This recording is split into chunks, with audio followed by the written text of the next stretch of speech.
오늘은 한자편 파트 5의 두 번째 시간입니다. 이 채널에서는 많은 분들이 어렵게만 느끼시는 일본어 한자에 대해서 연상법 어프로치를 적용해서 쉽고 효율적으로 해설해드리고 있어요.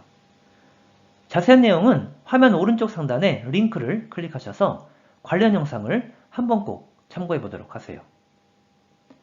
자, 그럼 본론으로 들어가 볼 텐데 파트 5에서는 쉬엄쉬엄 갈차기 쓰이고 있는 40개의 한자에 대해서 소개해드리고 있어요. 먼저 첫 번째 시간에는 4개의 한자를 소개해드렸는데 오늘은 새롭게 5개의 한자에 대해서 소개해드리도록 하겠습니다. 자, 오늘의 주인공들인 5개의 한자가 보이고 있는데 먼저 모든 한자들 속에 쉬엄쉬엄 갈차기 쓰이고 있다는 점을 확인해 주시고요. 그럼 바로 오늘의 첫 번째 한자부터 살펴보도록 하겠습니다.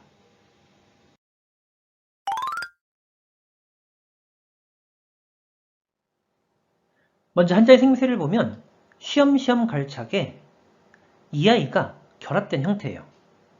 근데 이 아이는 생김새가 마치 복잡하게 생긴 미로를 닮지 않나요? 따라서 이 부분은 한자를 쉽고 효율적으로 암기하고자 하는 취지에서 미로를 의미한다고 한번 생각해 볼게요. 자, 그럼 스토리텔링입니다. 지금 우리들이 살아가는 인생길 보이세요?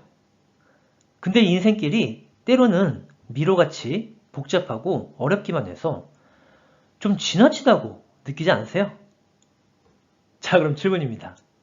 이와 같이 우리들이 살아가는 인생길 때로는 미로같이 복잡해서 어떻게 느끼나요?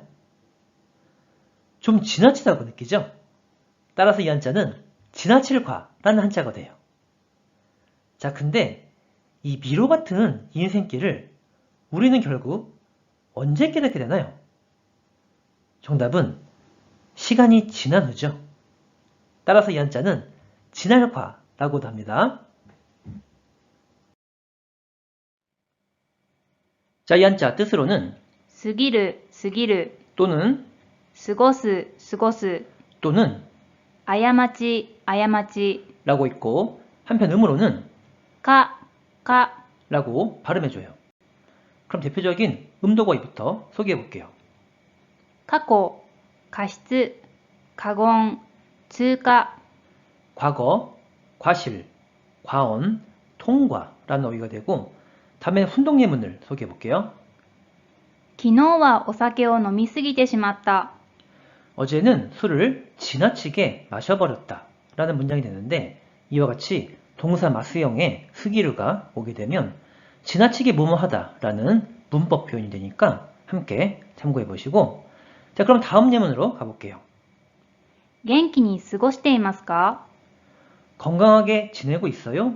라는 문장이 되고 예문 하나만 더 소개해드리면 次こそは同じ過ちは繰り返さない 다음이야말로 같은 과오를 반복하지 않을 것이다 라는 문장이 됩니다. 이렇게 해서 지나칠 과, 지날 과에 대해서는 맞추는 것을 하고 그럼 오늘의 두 번째 한자로 가보도록 하겠습니다.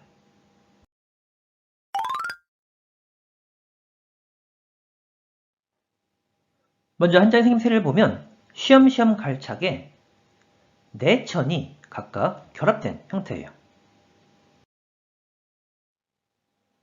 자, 그럼 스토리텔링입니다. 지금 냇물이 흘러가는 곳에 물레방아가 달린 집 한 채 보이시죠? 근데 이 물레방아는 흘러가는 냇물로 인해서 빙글빙글 돌게 되죠? 자, 그럼 질문입니다. 이와 같이 물레방아는 흘러가는 냇물로 인해서 빙글빙글 어떻게 되나요? 정답은 돌게 되죠? 따라서 이 한자는 돌순이라는 한자가 됩니다. 자, 이 한자 뜻으로는 巡る巡る 음으로는 順順 으로 길게 발음해줘요. 그럼 대표적인 음도거의부터 소개해 볼게요. 巡回巡礼一巡 순회, 순례, 일순이라는 어휘가 되고 다음에는 훈동 예문 가볼게요. いつかは旅をしながら世界の名所を巡りたい。 언젠가는 여행을 하면서 세계의 명소를 돌고 싶다 라는 문장이 됩니다. 자, 이렇게 해서 돌순에 대해서는 마치는 것으로 하고, 그럼 오늘의 세 번째 한자로 가보도록 하겠습니다.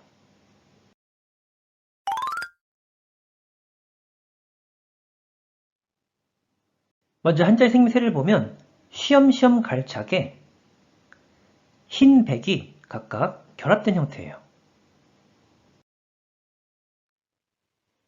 자, 그럼 스토리텔링입니다.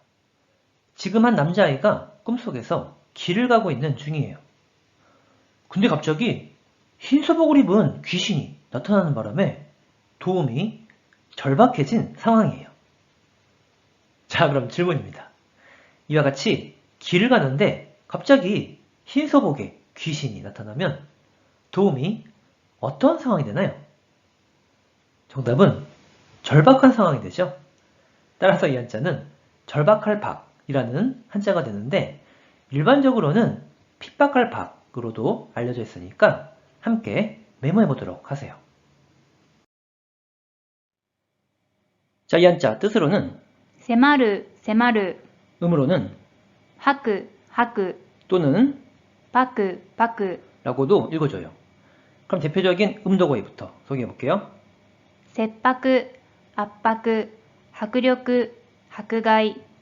절박, 압박, 박력, 박해라는 어휘가 되고, 다음에는 훈동예문 가볼게요. レポートの締め切りが来週に迫ってきた。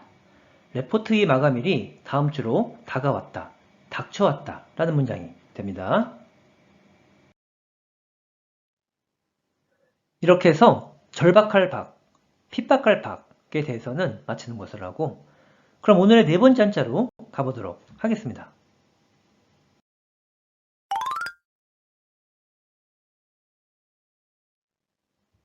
먼저 한자의 생김새를 보면 쉬엄쉬엄 갈차게 흑토와 이아이가 각각 결합된 형태예요. 근데 이아이는 생김새가 마치 우리들이 잘 알고 있는 발족과 닮지 않나요? 따라서 이 부분은 한자를 쉽고 효율적으로 암기하고자 하는 취지에서 발을 의미한다고 한번 생각해 볼게요. 자, 그럼 스토리텔링입니다. 지금 아프리카의 사막을 누군가가 걷고 있는 중이에요. 그런데 흙위에 남겨진 저 발자국을 보니까 앞으로 가야 할 길이 멀게만 느껴지네요. 자, 그럼 질문입니다. 이와 같이 흙위에 남겨진 발자국을 보면 앞으로 갈 길이 어떻게 느껴지나요? 정답은 멀게만 느껴지죠? 따라서 이 한자는 멀원이라는 한자가 됩니다. 자, 이 한자 뜻으로는 遠い、遠い、 한편 음으로는 円、円、 으로 각각 발음해줘요. 그럼 대표적인 음도거의부터 소개해 볼게요. 遠距離、遠足、遠慮。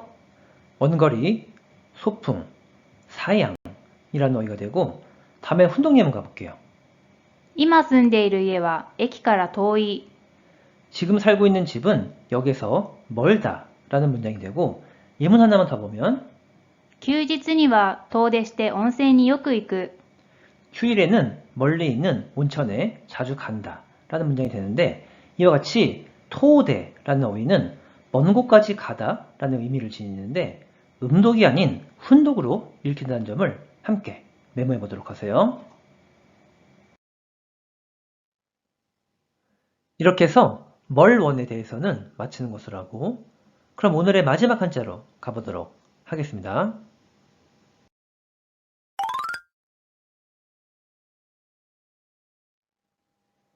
먼저 한자의 생김새를 보면 쉬엄쉬엄 갈차게 도끼근이 각각 결합된 형태예요. 참고로 도끼근은 단독으로 쓰이면 이렇게 생겼는데, 이와 같은 도끼 모양을 연상하시면 한자 암기가 수월해지니까 함께 메모해 보도록 하세요.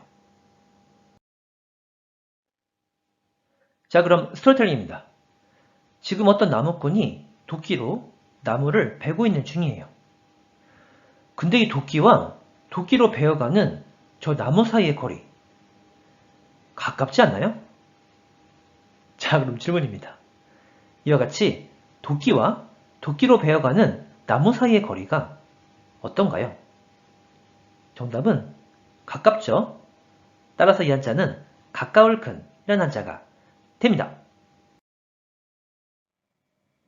자, 이 한자 뜻으로는 近い、近い、 한편 음으로는 近、近、 으로 각각 발음해줘요. 그럼 대표적인 음도거위부터 소개해볼게요.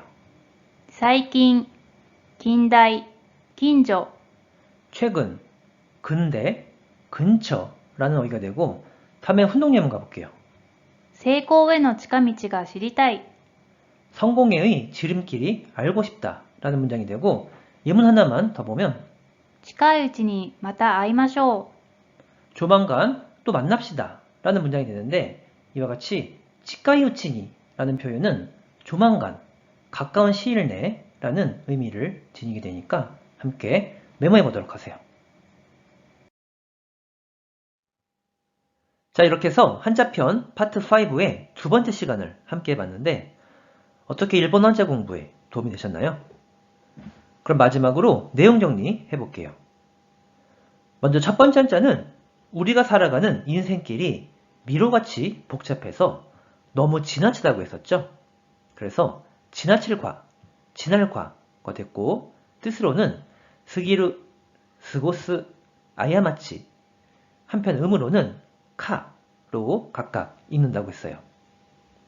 두 번째 한자는 물레방아가 흘러가는 냇물로 빙글빙글 돈다고 해서 돌순이 되었고 뜻으로는 메구르, 음으로는 중으로 각각 발음한다고 했어요. 세 번째 한자는 길을 가는데 흰소복의 귀신이 나타나서 상황이 절박하다고 했었죠. 그래서 절박할 박, 핍박할 박이 되었고 뜻으로는 세마루, 음으로는 학구 또는 밖으로 발음한다고 했어요. 그리고 네 번째 한자는 흙 위에 남아있는 발자국을 보니까 갈 길이 멀다고 했었죠. 그래서 멀원이 되었고 토이, 앵으로 각각 발음한다고 설명드렸어요. 마지막 다섯 번째 한자는 도끼와 도끼로 베어가는 나무 사이의 거리가 가깝다고 했었죠. 그래서 가까울 큰이 되었고 뜻으로는 치까이, 음으로는 킹으로 각각 발음한다고 설명드렸어요. 자, 이렇게 해서 오늘도 일본어 한자 공부 수고 많이 하셨고요. 이 영상이 오늘 처음이신 분께서는 한자편 파트 1부터 파트 4까지 함께 시청해 주시면 훨씬 더 효과적인 한자 공부가 가능하리라 생각합니다. 자, 그럼 다음 시간에 다시 만나도록 할게요. それじゃ、またね